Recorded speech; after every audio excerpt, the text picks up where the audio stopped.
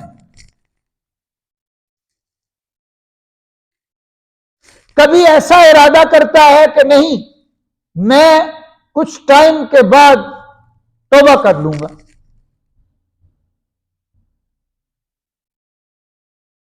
حتمی ارادہ نہیں ہے کہ میں گمراہی پہ ہی رہوں گا، ڈٹا رہوں گا، نہیں، ٹمٹماتا سا امید کا چراغ موجود ہے۔ تو حق تعالی نے بھی فرمایا کہ بہت قریب ہوتا ہے کہ ان کی فطرت مسخ کر دی جائے، لیکن اللہ پاک ایسا نہیں کر رہے، چونکہ ان کے ہاں ابھی کچھ خود سے امید کی رمق باقی ہے، تو اللہ پاک نے بھی ان کے لیے حتمی فیصلہ نہیں فرمایا۔ شروع میں ہم نے یہ پڑھا ہے، تو یہ انتہائی ضرورت ہے کہ اپنا یقین پختہ کیا جائے۔ اللہ ایک ہے، پوری کائنات کا خالق، مالک، رازق ہے، اس کے سوا کسی کی عبادت نہیں ہے۔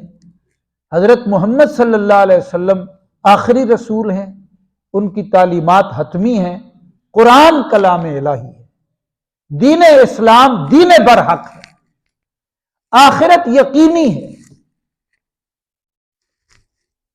یہ باتیں پختہ ہونی چاہیے، ان میں کچا پن موت کو برباد کر دے گا، آخرت کو تباہ کر دے گا۔